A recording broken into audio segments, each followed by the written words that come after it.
mbokki internet ñu ngi leen di nuyu bu baax a baax di leen jaajëfal di kontaan ci ni ngeen ñuy toppee muy seen buzz Sénégal Buzz 121 même Galsen Info yaakaar naa ni mbégte la ñuy am ci janoo ak yéen di waxtaan ak yéen mbégte la ñuy am itam di invité suñuy invité di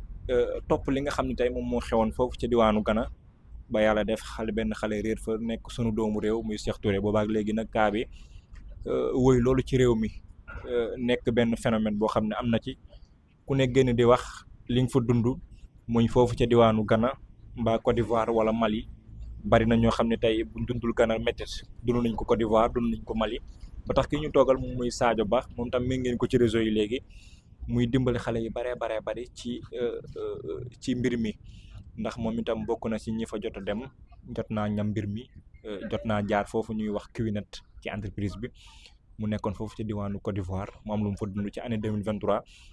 moom nag mu xam ci lu bëree bari xam ci lu bari xam li ñuy dund foofu xam lan moo xew foofu moo tax tey yaakaar naa ñu invité ko ngir waxtaan ak moom ci boobule mbir ñu comprendre rek xam ni fii ñu toog nii tey mbedd la te mbedd moom lu la fi fekk rek ñu xam ne loolu la quoi ñu nuyu ko bu baax moom Sadio Ba bàyyi ko mu nuyu mbokki internet. maa leen nuyu bu baax di leen remercier ci invitation bi tamit mooy loolu di rafetlu tam liggéey bi ngeen def bu baax ndax yéen a ngi sensibiliser bu baax a baax mooy loolu bon maa ngi tudd Sadio Ba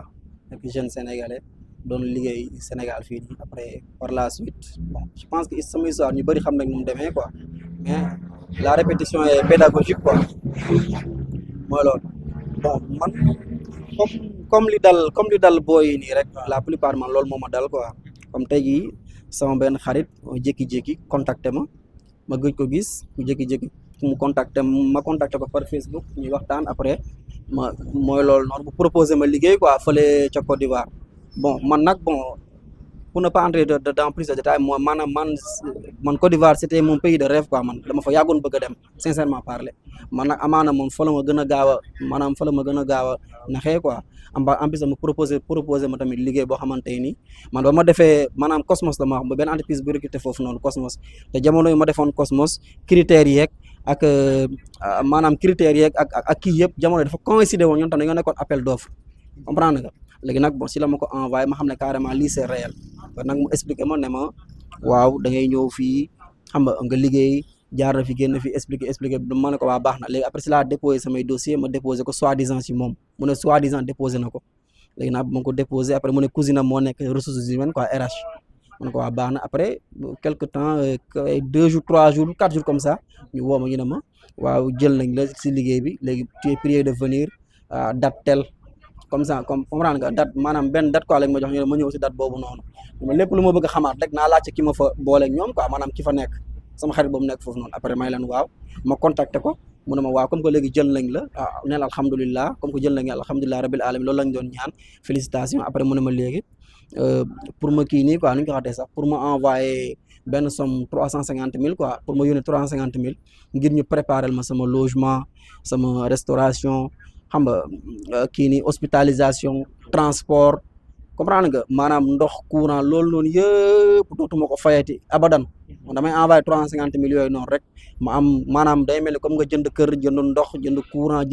jënd maanaam lépp loo xamante ne doon am da koy soxla si dundam te doo ko mës a fayati comme que mu ne ma salaire 380 000 laa fa am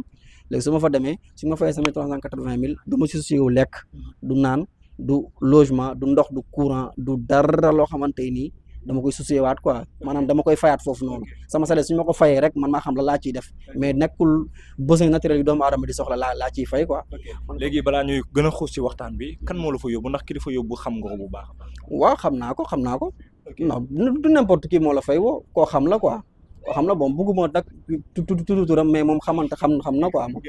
xamante nañ bu baax on se connaît quoi donc nag. noonu la fa demee léegi après na ba ma expliqué loolu noonu ma ne ko ok ma ne ko man nag bon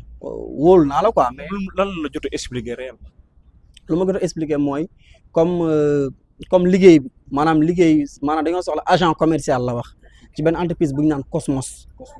benn entreprise fan la ne Côte d'Ivoire la nekk mais entreprise la multinationale la am na annexe Maroc ak Tunisie yooyu noonu quoi comprendre nga am na annexe yi bëri Cameroun sax am na fa annexe comprendre nga comme nga ne Sea Plaza fii nii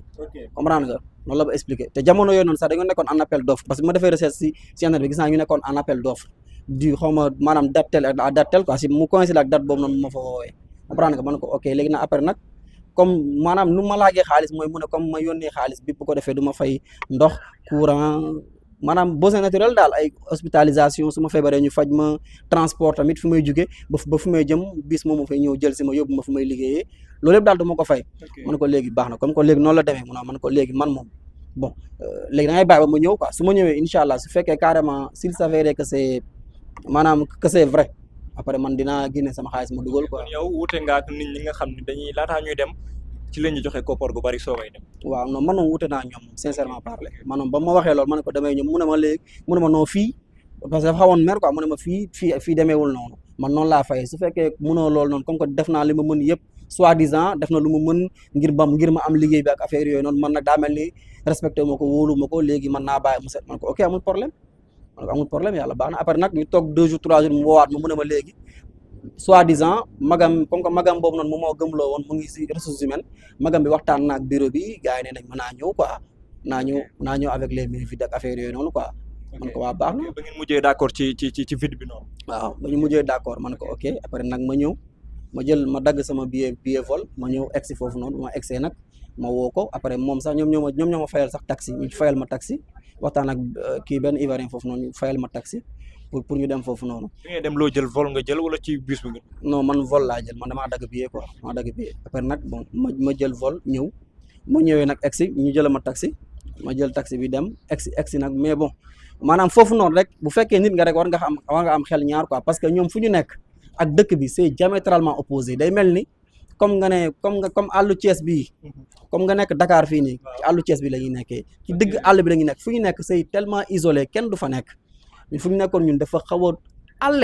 àlle quoi léegi oto bi dafa daw ba ma sonn ma ne wax ñi xanaa duñ fa gaaw a yegg mu ne ma non fii dafa xaw a sori nag affaire yooyu par nag ñu ñëw wàcc ñu jël samay bagage mais bon foofu noonu am na 2 façons yu muy demee parce que ñu bëri ba ñu fa accès yóbbuñu leen directement ci seen logement yi comprendre nga man nag xam naa man sama xaalis la ma fa jiituwul moo tax nanguñu ma jël di ma yóbbu ci ay hôtel daal ñu bëri bu ñu fa accès dañuy jël yóbbu leen hôtel di leen di manipuler ngir ñu dugal seen xaalis maanaam di leen rat comprendre nga léegi bu ñu la rattee yenn rat yi après nag lendemain bi nag wala sur lendemain bi ñu dem ñu présenter la vrai liggéey bi comprendre nga man nag ba ma ñëwee dama jël yóbbu ma ci seen benn logement foofu noonu ba ma fa demee nag fekk fa nag que des sénégalais fekk fa ay sénégalais kese gars yi fees sa dell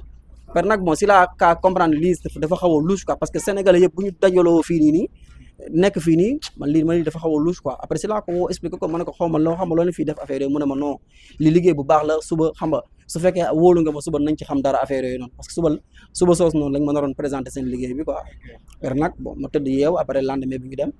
ma ñëw nag à ma grande surprise comme li ma fogoon la rek parce que ba may dem ci ñëw si yoon bi rek maa ngi xalaat ni kii est-ce que lii sûr na quoi mais ba ma ñëwee tamit loolu laa fekk ma ñëw fekk à ma grande surprise ndeke de QNET moo fa nekk ma ñëw ñu présenté ma QNET bi quoi. ndax bi ngay njëkk a dem xam nga entreprise boobu tudd QNET. non yàlla xam na ni mosuma ko woon dégg mosuma ko woon xam. jour boobu ngay njëkk a dégg turu QNET. jour laa njëkk a dégg QNET ñoom dañoo wax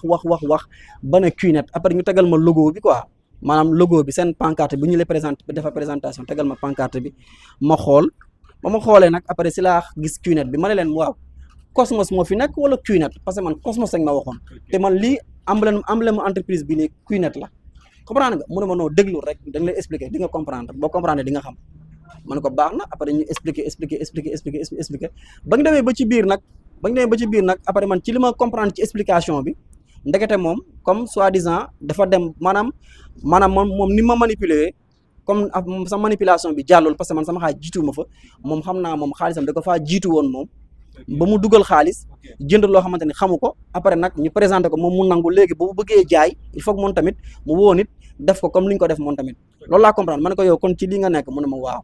mais lii lu baax la lii nekkul lu bon commencé expliquer man premier jour bi moom sincèrement eggali ma sax présentation bi si saa si après si laa commencé tàq foofu noonu quoi rouge parce que man dama demoon ba ci biir yaakaar ne bon dama yaakaar ay sacrifice parce que si digg àll bi lañ nekkoon premièrement te tamit gars yi ma fekkoon tamit mooy loolu noonu quoi maanaam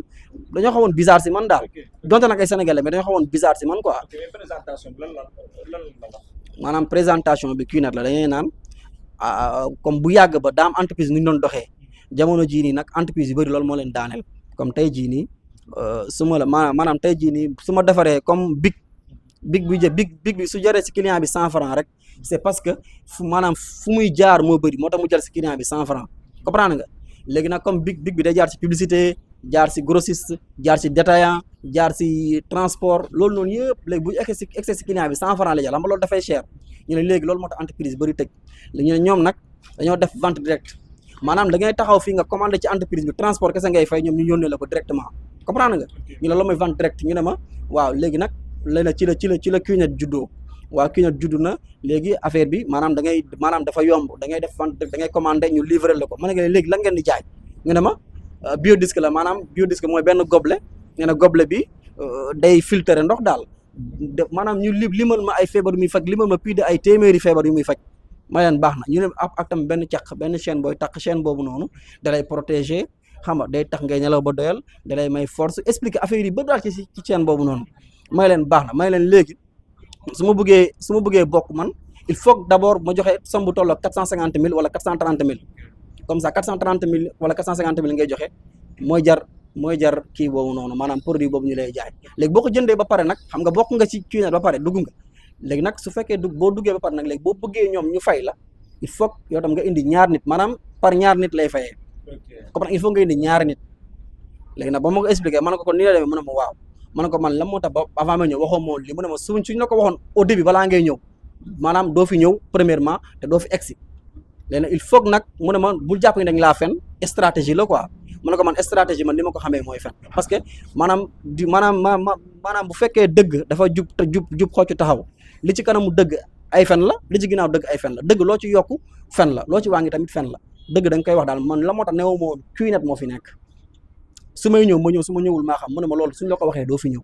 comprendre nga comme bu ñu la ko waxee doo fi ñëw nag dañ lay xool ci li nga gën a bëgg ñu woo la ci pour nga ñëw moom moo la woowoon pour nga ñëw ma woo pour ma ñëw mais comme li ma expliqué au début rek fen yooyu ñu lay fen yooyu di la manipuler loolu noonu ñëpp ngir jaay la comme que moom jënd na ba pare il faut que mu jaay ngir fayeeku ngir jaay la produit bi ngir jaay la mu indiwaat tamit keneen kooku tam mu jaay ko ngir commencer fayeeku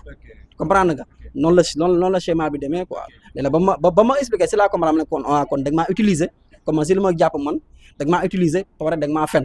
man ko man nag wax dëgg yàlla man du ma genre yooyu noonu man seen lii nii man du ma ci dugg léegi nag foofu nag la plupart ñu bëri ñu naan kidnapping mais kidnapping foofu noonu peut-être kidnapping su fekkee kidnapping am na kidnapping émotionnel moo fay am ak kidnapping sexuel yooyu moo fay am parce que bu fekkee da ngaa bañ ñoom ñu xam ne carrément kii il est catégorique kii dafa bañ fu nekk dinañ la fa jaar ngir maanaam ngir nga dugg ci fu nekk dinañ la fa jaar ngir nga dugg fu nekk maanaam bu fekkee maanaam émotionnel fu may waxee mooy dañ lay jaar ci say parents naan la xanaa bëggoo teral sa yaay xanaa bëggoo teral sa papa xanaa bëggoo nii xanaa bëggoo naa xanaa bëggoo dem fii xanaa bëggoo évoluer ci sa life comprendre nga yow lañ lay wax xanaa bëggoo évoluer ci sa life xanaa bëggoo yow xanaa bëggoo defar sa dund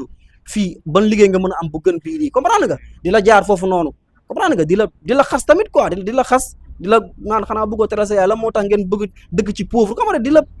conscientiser quoi après na tegal la benn musique bu xaw a triste si el bi noonu quoi léegi musique bi soo koy déglu la plupart ñu bëri fa la ñu toog di jooy comprendre nga di jooy di seeram di daw bëgg naa teral sama yaay kay xanaa bëggoo teral sa papa xanaa bëggoo rek dagg bu mu gàccee commencé xam rek di la jaar ci yooyu noonu kidnapping boobu moo fa am kidnapping émotionnel bu fekkee nag bu ñu la xoolee xam ne bon bu fekkee comme sama genre góor yàlla yi xam ne dañoo bëgg jigéen ñu xool la xam ne da ngaa bëgg jigéen dañ lay booleeg benn xale bu jigéen bu fa nekk xale bu jigéen mooy ñëw di la waxtaan ak yow da nga boo da nga rafet man dama la bëgg xam nga yow da nga ma neex man mise à part liggéey bi xam nga comme commencé xam nga rek yooyu yëpp am na ci QNET am na fa yooyu yëpp am na fa moo tax may la jigéen boo xamante ni ñamoo ñi fa yàggul te ñi fa yàgg bu ñu leen waxee lépp luñ fa def da ngeen taf seen gémmiñ la plupart du temps jigéen ñi fa nekk laa lay wax nii billaay ki jaay boppam si mbedd sax moo leen gën wallahi lazim ki jaay si boppam si mbedd sax moo leen gën parce que kooku au moins day fayeeku dem lekkaat ko mais keene lu muy def yëpp elle le fait gratuitement juste pour que nit ki adhéré ndax gis nga fa ay jigéenu sénégalais fi ma nekkoon de xanaa nga génn ci biti ngay sentir ne yaa ngi Côte d'Ivoire wallahi lazim barki alxuraan karim ñun fu ñu nekkoon ñun y avait plus de 50 et quelques jeunes yi fa nekk ay sénégalais kese ñoo xam ne ay jullit olof kese nañ fa doon làkk ñun xanaa bu ñu wàccee ci suuf la ñuy sentir ne carrément ñun ñu ngi man boog su ma wàccee laa xam ne ma carrément ngi Côte d'Ivoire wallahi lazim mais su ma nekkee ci kër gi foofu noonu wolof ay sénégalais kese ñoo fa nekkoon. yow mos nañ laa piéger boole laa jigéen wolof. bëri na fa du benn du ñaar du benn du ñaar des fois gis jigéen ñoo taxaw mais bon man nag bon am naa fa 3 semaines yoo xamante nii waxuma kenn quoi sincèrement par bu fekkee dëgg rek moo tax may wax 3 semaines yoo xamante ni waxuma kenn parce que man ba ma ñëwee rek xam ne carrément ñi dañ maa fen man su ma yeewoo suba teel maa ngi aar ñi kenn sañu ma woon jege daal di ma comme ñuy convaincre nit ñi ñoonu mayu ma leen ko woon quoi franchement parler mayu ma ko woon kenn du wax ak man kenn du wax ak man kenn ku wax la li ma lay wax parce que fen bi daf ma metti woon quoi comprendre nga léegi nag de temps en temps nag ngay dem après ma dem ba ci biir ma ne xaaral pour ma comprendre liggéey parce que dama jëloon sama décision ma ne su ma ñibbee Sénégal xaw ma kan mais dinaa fexe ba ñii ñu siiw quoi parce que li daf ma metti ndax tout le temps dama doon gis ay nouveau ay comme man ni ma ñëwee man ma gis ñu bees ñu fa ñëwee noonu des fois gis ni ko xam ne dañ koy présenter affaire bi maanaam su demee ba xam ne ñi dañoo tas yaakaaram dañ koo bett dafay xëm wallahi nga gis ko xam ne dañ koy présenter xool day maanaam day mel ni comme ku dof parce que affaire bi day bees si yow tàq parce que ni ñu la bettee daf lay métti xam nga la tas yaakaar dafa métti quoi loolu daf ma doon métti tellement que ma ne ñii léegi nag si laa commencé nag ma ne xaaral ma jéem a ubbi sama kanam tuuti ngir mën a waxtaan ak ñoom ngir mën a xam li bëri seen biir daal ba ma ubbee sama kanam nag commencé di waxtaan ak ñoom nag boobu nag laa si xam lu bëri may leen léegi defal leen ma formation mais formation man si kër gi laa ko defee ñu bëri dañ doon dem ci seen soi-disant bureau yi pour former wu man si kër gi lañ ma ko defaralee toog xam nga di la former expliquer la changement de paradigme boobu nag moo gën a bon parce que boobu noonu la plupart ñooñu ñu bëri fa la ñuy deewee mooy dañuy changer sa xel mi la ñuy jël lépp loo yaakaaroon ci àdduna lii mooy dëgg dañuy naan maanaam mën nañ la former ci loolu noonu ba ne la lii xam xeer bi ñu ne la lii nga ne lii xeer la mën nañ la xool mën nañ la théorie boo xamante ne bu ñu la nee non lii nit la di nga gëm ne lii nit la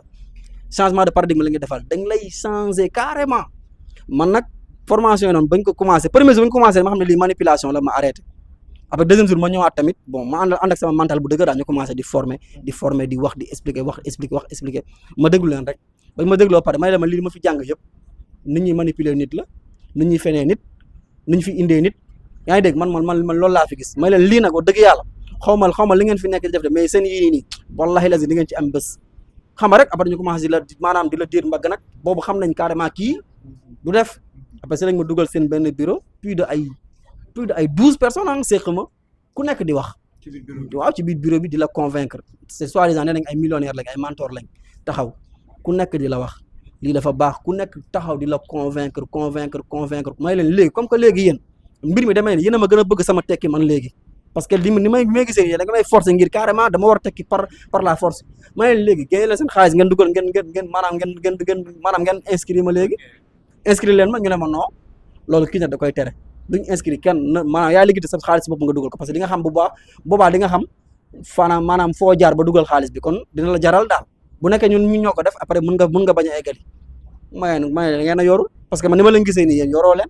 commencé di expliquer après dañu commencé werante noonu bon si laa génnee fa lañ ma secret de 14h jusqu'à 18h ku nekk di wax après nag bon ñu ma génn après nag boobu nag la nga xam ne carrément kii dafa catégorie kii moom du def ba nga xamee ne kii du def nag bon boobaa dañ lay dàq nag ngay tëbal après ñëw ne la comme que léegi nee nga doo def yooyu may nañ la 5 jours ngir nga xam nga rek nga liggéeyante sa vol après nga dem ñibbi. ok mais ndax 5 jours yooyu dajoo ko lu métti ndax sonalul la ak yooyu. bon man moom fu ma commencé sonn mooy comme ñoom li ñu doon bañ xam nga boo bañee dañuy bañ ngay dégager ay maanaam nga toog ci kër gi foofu noonu nit ñi di xool ci yow comme li nga bañee noonu li nga kiiwee noonu nit ñi di xool ci yow ñoom daf ñu mel ni yow daal di fippu comme que loolu la ñuy bañ léegi nag dañ lay kii maanaam dañ lay li ngay waxatee sax dañ lay xaw a isolé quoi duñu bëgg kenn jege la duñu bëgg kenn maanaam duñu bëgg dañaa boo yeewoo xamal fooy dem quoi bul toog fii nii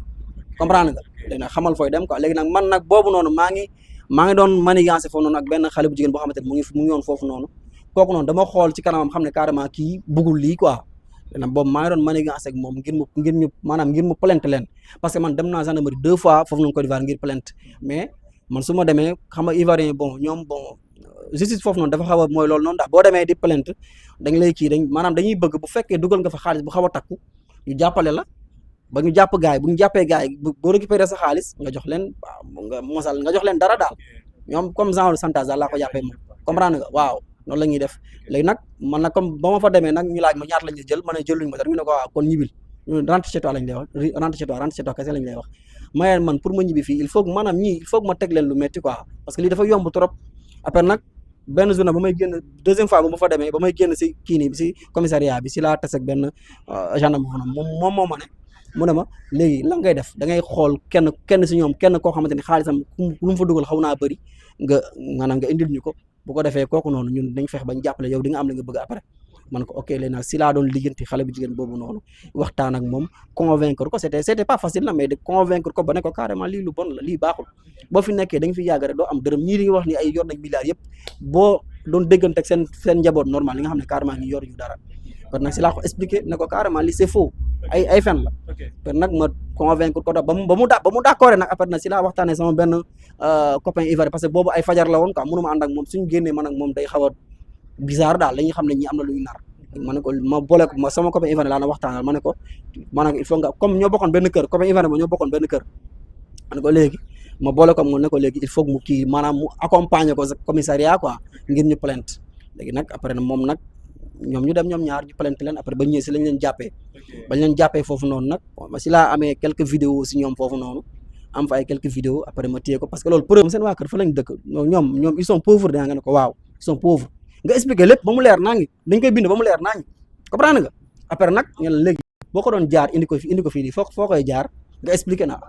diw de mën naa ko jaar ci football parce que kii ko bëgg football la su ma ko waxee football rek te xam na ma wóolu na ma su ma ko nee football rek dafiy ñëw kon nañ xool nuñ koy manigancé wee ba mu yónnee xaalisam xam nga bu yónnee tuuti rek baax na après bu ñëwee ñu gën koo manipuler ba maanaam ba mu dugal xaalisam mais kon nit ki boo koy jaay sa produit bu ko ne yow kii produit bi nga koy jaay da nga koy woo ci lu mu gën a bëgg nga manipuler ko si ba mu ñëw comprendre nga kon kaaw Cheikh Touré bi man si li ma xam ci mbir mi noonu la demee ki ko fa woo ci loolu la jubloon da ko jubloon ngir jaay ko produit boo demee ba woote rek man mun naa d'accord am na ñoo xamante ni la ñuy ñëw après mujjee dem ñibbi ñooñu ay victimes lañu mais koo xamante ni toog na foofu noonu bay commencé di woote maanaam début bi nga commencé di woote rek c'est fini boobu yow yaa nangu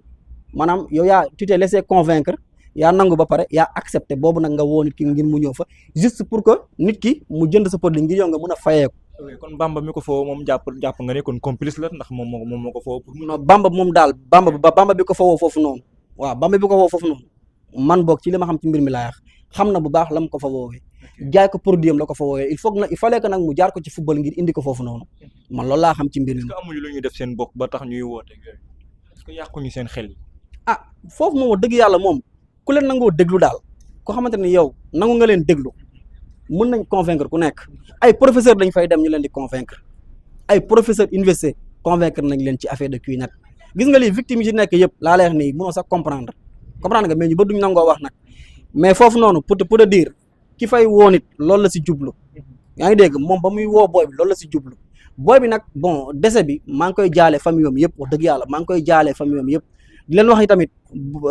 Cheikh Touré mii nii wallahi laa lay waatal nii am na junni Cheikh Touré yoo xamante nii ñu ngi ci pays Afrique yi fii nii loolu tam dañ cee war a bàyyi xel mais Cheikh Touré mii nii leen wax man boog si li ma jàngat si mbir mi booy bi jàmbaar la wallahi lazim booy bi jàmbaaru mag. ki nekkul booy bi da doon fippu parce que foofu li ñuy rey bariwul da doon fippu peut-être ñu teg ko ay métit wala teg ko ay daan ba mu génn ci àdduna. foofu daal man boog ci sama expérience ci mbir mi laa wax bu fa nit la plupart bu fa nit deewee ci circonstances yu naturelles lay deewee soit mu feebar ba faatu xam nga yàlla jaarale fa mu faatu soit ni ñu koy waxtee sax mu génn nit mun na génn tamit def accident comme accident yëpp ça c'est maanaam mun nga mucc fi accident dem ba bërëb sangam def fa accident comprendre nga loolu mun na nekk maanaam bu fekkee faatu na fa ci ay circonstances yu normal la faatu foofu noonu mais lu jig njàkk ki ko fa yóbbu mooy njàkk ndax ki ko fa yóbbu da ko leer ni bu ko newoon QNet la booy bi dafa teg tànkam ndax booy bi même bu fekkee xamul QNet dina def recherche dina gis négativité bi ci nekk du fa dem kon nag da koo woo nax ko ba indi ko ci lu mu gën a bëgg boo ko indi ci lu mu gën a bëgg dee bi foofu noonu nag man du ma ne ñoom ñoo ko rey parce que man ci li ma dund nag amaa nag léegi dañoo changé ay pexe di waaw doo comprendre daal comme ñoom seen pexe daal du jeex yaa ngi dégg mais foofu noonu dee yi ma fa dégg yëpp foofu noonu la plupart ay simulation la parce que man maa ngi doon déggante ak benn femme boo xamante ni rek cousin am dafa nekkoon foofu noonu Côte d'Ivoire génnee dañoo xëy benn jour rek woo leen ne leen seen mbokk mi kii seen boy bi dafa nekk entre la vie et la mort quoi comprendre nga ngir ñu yónnee xaaj après ñu def benn photo bu ultra réaliste lañ def photo ko nii xam nga rek yónnee ko waa këram gars yi ne boy bi dana ba léegi femme ba ma contacté dama ko ne na nga ci téye bu baax d'abord téye leen ci bu baax parce que ñii seeni pexe doo sax comprendre mun nañ waaw ndax mën nañ la raylu comme mën nga bañ a dee ñu foto la. exactement envoyé ko say mbokk ngir ñu yónnee xaalis léegi nag quelques jours plus tard ñu ne leen booy bi dee na xam nga dañoo ne mu ngi dans le coma ñu ne leen léegi dee na comme que dee na il faut que ñu envoyé xaalis ngir ñu génne ko hôpital xam nga loolu xel da koo nangu parce que hôpital il faut que day laaj ci xaalis des fois ci corps pour mu génn ñu ne il faut ngeen envoyé xaalis ngir mu génn papa yi booy bi yónnee xaalis ba mu yónnee xaalis ñu ne léegi il faut ñu yónneewaat xaalis ngir ñu rapatrier ko jaarale ko avion ngir mu ñëw mënuñu ko jaarale yoonu suuf comprendre nga papa yi wax boobu tam yónneewaat tamit xaalis ba mu yónneewaatee xaalis xam nga lan lañ mujjee wax finalement boobu fii lañ ko mujjee suur. ok mbiru Cheikh Touré du demee noonu ndax mbir mi ngi fay bëgg a yàgg. ah wax dëgg yàlla su fekkee tamit bon comme que autorité ñoom ñoo gën a maanaam ñoom ñoo gën a xam maanaam mbir mi ñoom ñoo si gën a gës ñoom ñoo si gën a xam daal peut-être booy bi mun naa am mu faatu man du ma écarter hypothèse booy bi faatu na mais foofu tamit simulation dafay am comprendre nga simulation mun na fa am mun na am dañuy simulation bi ëpp leen doole mais su fekkee booy bi faatu na man boog ci sama expérience ci mbir mi nekkul ñoom ñooy jël nit di ko rey foofu dee ñu fay dégg yëpp ay simulation la ñoom ñooy simuler ngir parent booy bi yónnee xaalis loolu lañ ciy jublu quoi léegi nag bu fekkee nag dee na nag ci ay circonstances yoo xamante ni da leen a échappé ñoom peut-être que booy bi mun na yëg ni maanaam mun nañ ko présenter affaire bi après comme bañ ko naxee comme seen waa ko dégg naa yónnee nañu toll ak 600 et quelques mille après nag bañ ko présenter xam nga bu fekkee yónnee nga xaalis bu xasee ba dugg rek dañ lay présenter mbir mi mun nañ ko présenter kii nag booy bi nag jug mer fippu par accident cardiaque wala dara man doo comprendre quoi yooyu yëpp mën na faa am yooyu du ma ko weddi quoi cardiaque wala dara comprendre nga mu faatu wala tamit ci ay circonstances mu mer génn kër gi génn dem am accident si mbedd mi faatu wala tamit mu dem ba ci biir dem def arrêt cardiaque si yoon bi faatu maanaam yooyu daal ci ay circonstances lay deewee mais du ñoom ñooy jël nit parce que ñoom ñoo gën a soxla nit ñi foofu noonu te tamit booy bi tam ñoom ñoo gën a ñàkk intérêt que booy bi faatu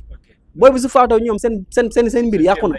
seen mbir yàqu na parce que nit ñi yàgg nañ fi di faatu si ay domaines yu naturel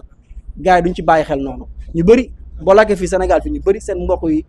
jàpp nañ ñu dee nañ Côte d'Ivoire fee wala Mali fekk booy ñu ngi foofu noonu ba léegi la plupart nag booy bu ñu gëmlooy seen parents dañoo faatu wala dara duñu bëgg a ñibbisi daal duñu bëgg a ñibbisi xolantewaat ak say parents ak li nga def lépp te tamit maanaam ma expliqué lii moom li may expliqué nii moom lii pour waa Q-Net la si boppam pour booy fa nekk lu ñu leen di gëmloo gis nga lu ñu leen fi gëmloo foofu noonu amul dara lu ci nekk foofu noonu ci bureau yi foofu noonu même Sénégal fii yëpp lu ngeen fay gëmloo amul dara lu fa nekk gis nga Q-Net wallahi lazim boo fa nekkee boo fa amoon 100 ans laa lay wax nii 100 ans boo ko fa amoon wallahi seen benn objet ngay doon doo mës a fayee ko foofu noonu ba taxaw ne alhamdulilah rabbi alamin mënta nekk parce que mbir mi ni ñu koy defee premièrement baaxul te entreprise ci boobu dafa baaxul yaa ngi dégg dafa baaxul santul yàlla li ñu leen fay gëmloo foofu noonu amul dara lu ci nekk gis nga foofu noonu maanaam ay fen ngay découvrir parce que ki lay woo même Dakar fii sax ki lay woo pour liggéey la lay proposé boo fa demee yow yaay liggéey bi yow comprendre nga léegi nag li ngay gën a xuus di dem ci biir nga gën a gis ay fee am na ay niveau yu fa nekk am na ay activé am na stand 1 am na stand 4 am na stand 5 ak stand 7 xaw ma genre maanaam yooyu ay niveau la plupart ñu bëri bu ñu yeggee stand 1 la ñuy bàyyi parce que si ngay découvrir yeneen fen yu bees tàq stand 4 ba fa demee tam nga defee yeneen fen yu bees tàq maanaam ay fen ngay jeex comme kuy jeexee ay fen loolu moo fa nekk booy fa nekk yëpp laa leen ni wallahi lazim ku fa am 100 ans Q-Net lu ñu leen di gëmloo boo fa amoon 100 ans doo am dërëm à part entreprise Q-Net wallahi lazim amul kenn ku ci bénéficié wu dara. nañ ko dagg foofu. incha allah ndax émission bi nekk na ay révélation yu am solo lay def mais peut-être temps bi moom moo ñu xoj moom moo jeex ñi nga am mbégte bu baax a baax ci yow di am mbégte itam ci leeral yi nga xam ne def nga ko. oui maa leen di jaajëfal